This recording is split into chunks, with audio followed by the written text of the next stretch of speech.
Hai hai hai, welcome to my channel. Kali ini kita akan belajar tentang bersyukur atas kemampuan dan keterbatasan diri. Seperti apa ya? Yuk kita akan bahas materinya kali ini.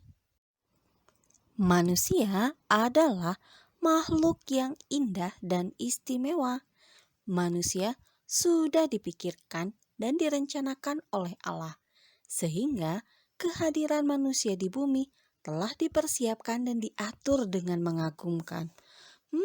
Buktinya kita dapat sadari semua di dalam diri kita masing-masing.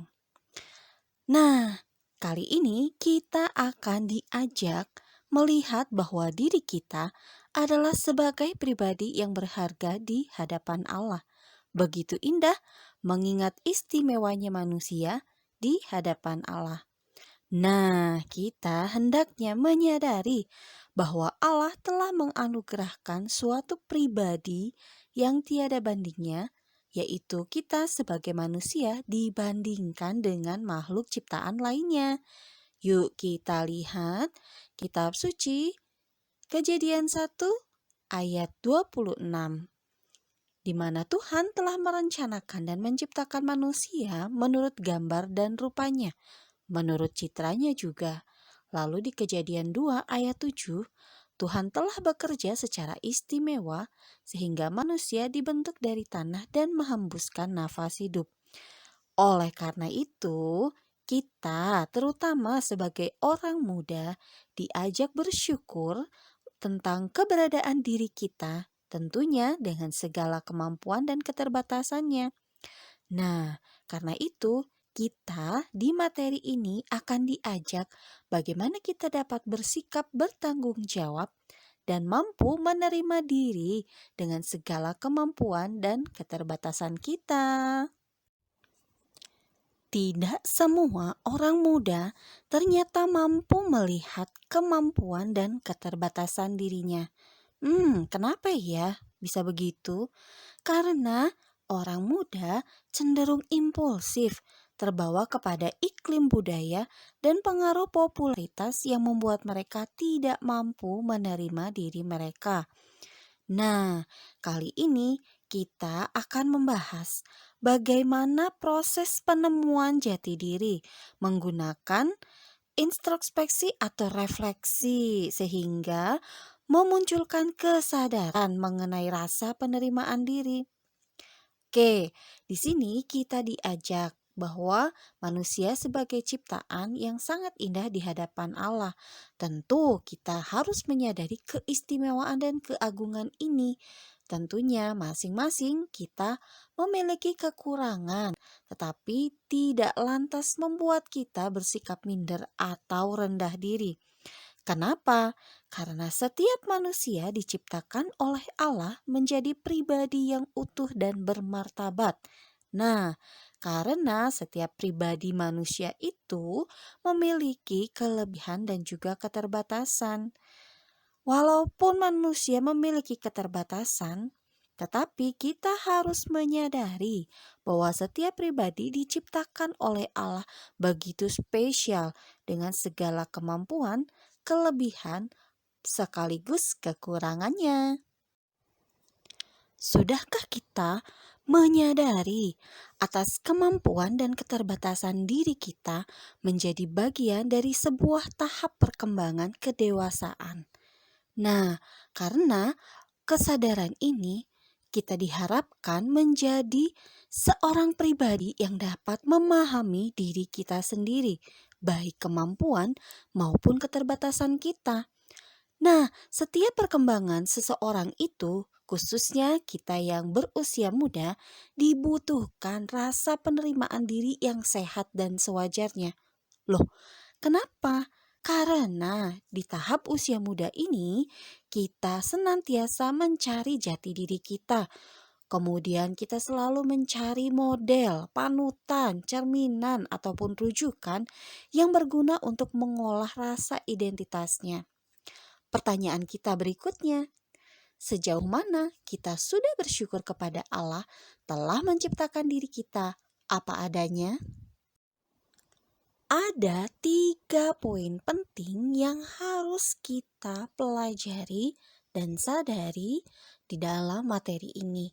Yang pertama adalah sikap menerima diri yang harus tetap diperjuangkan dan dikembangkan.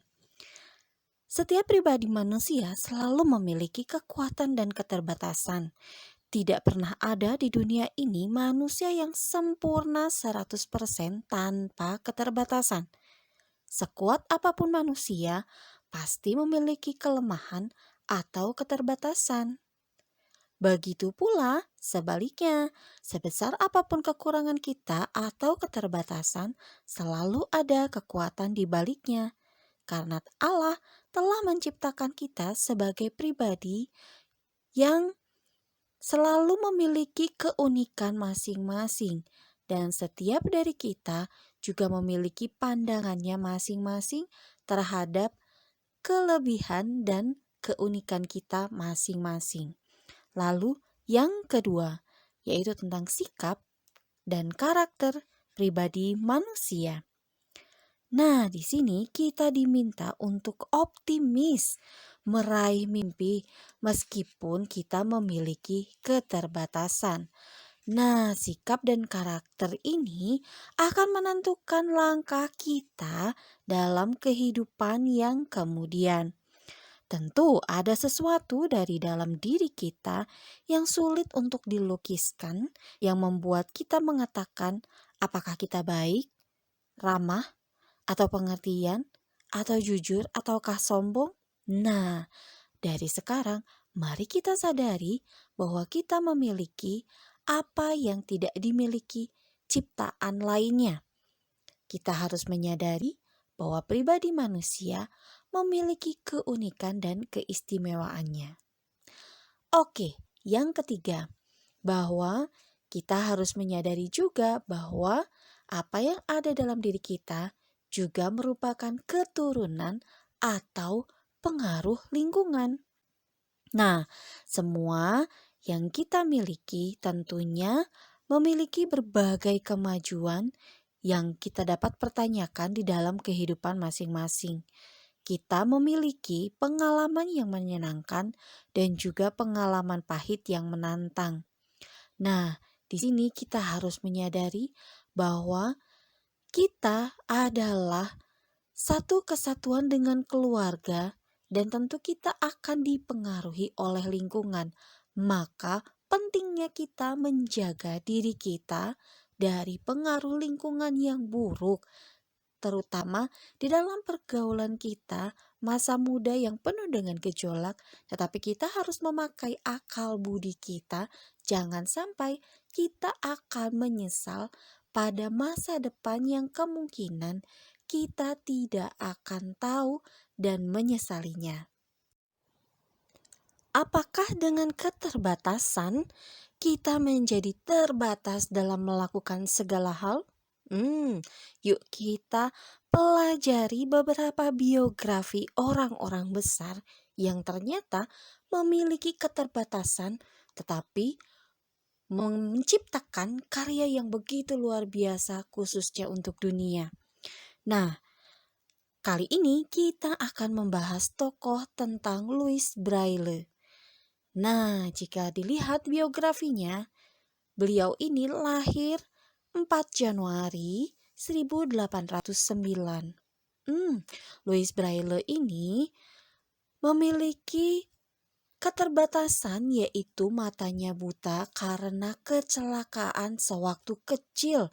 Bukan dari lahir, tetapi Tuhan mengizinkan Louis Braille mengalami kecelakaan dan mengalami kebutaan.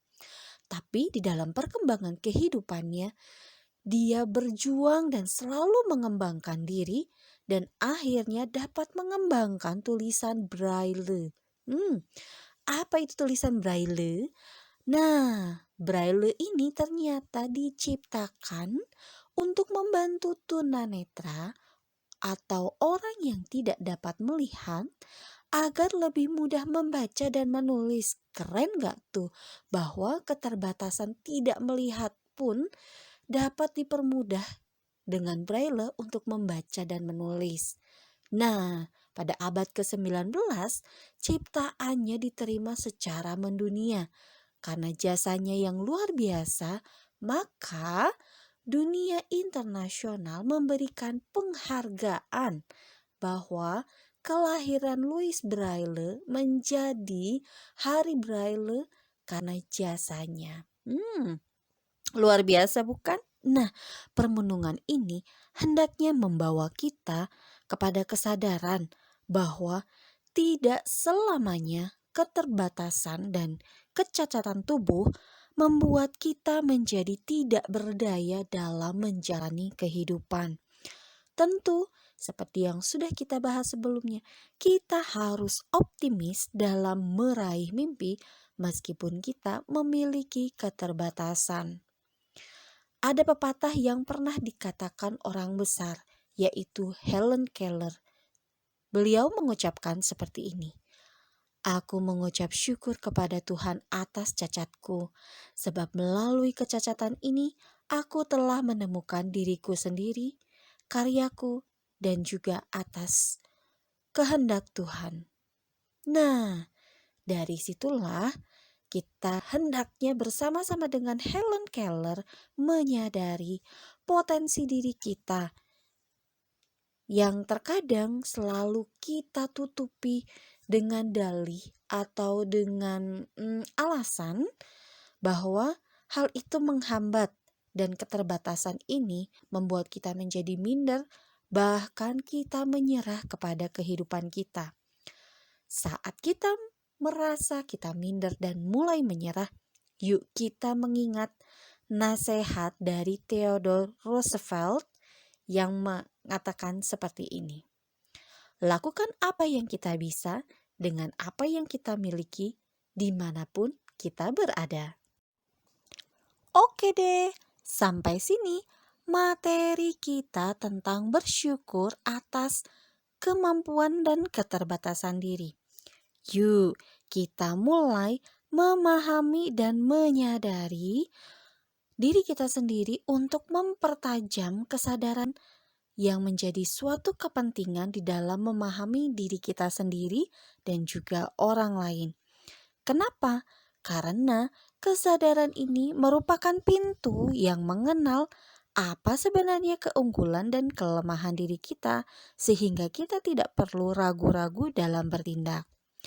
Oke, sampai jumpa di materi berikutnya. Bye-bye.